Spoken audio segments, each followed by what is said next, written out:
Alright, so today I'm going to show you how to make a garden table.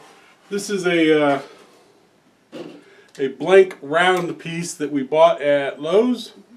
And it was $12.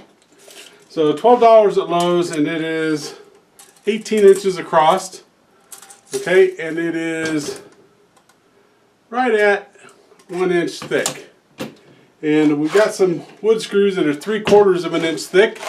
So that tells us we're not going to go through, which is a good thing. And what we're going to do is we're going to take one of these tomato cages, okay, and we're going to screw it on the top, so, or on the bottom, whichever way you want to look at it. So this is a 16-inch wide tomato cage.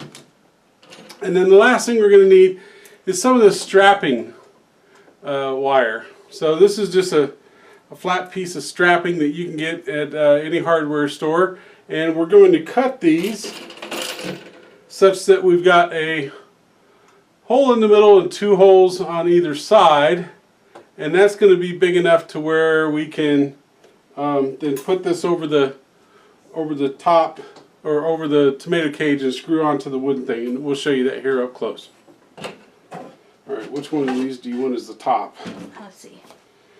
I think the other That side's side. pretty rough. Yeah, this side. Okay. This side.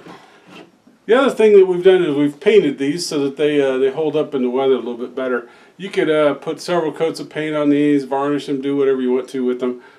Just depends on what you like, whatever color you want. Alright, so first thing we need to do is cut some of these, and we cut ours using tin snips. Depending on what you got, you could use a hacksaw, or you could use a maybe even if you got a heavy-duty pair of kitchen shears. I'm not sure, but at any rate, we had tin snips, so that's what we used. Otherwise, cut those however you see fit. So we're just going to take and we're going to center our tomato cage on here, and we're going to start. I'm going to put this one right next to this one because I'm going to go opposites. So if I got this here, I'm going to line this middle hole up with my cage, and then I'm going to take one of these 3/4 inch wood screws, hold that there, take my handy dandy screwdriver, and screw that down. Same thing over here. Now, one thing to make this easier, since I don't have this tied down yet, I can move this out of the way so I don't have that blocking me. Make it a little bit easier to screw down. And then once I get it tight, I can always move that back a little bit if I want to.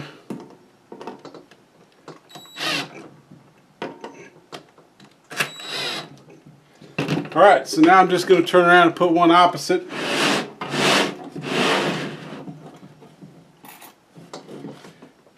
Make sure I stay centered.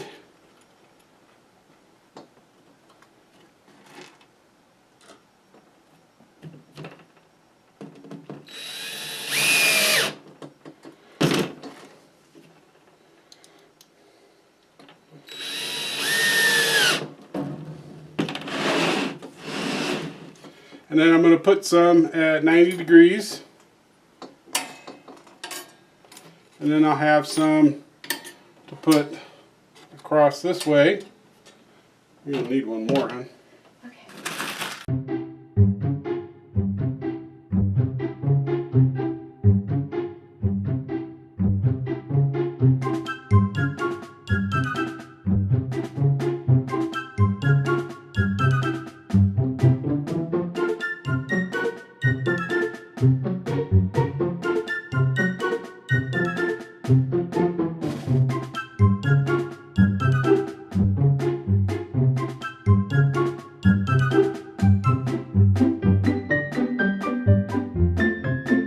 Alright, the last thing you're going to want to do before you try to stick this in the ground is these legs are all bent inward. So if you try to stick it in the ground like that, it's not going to work too well.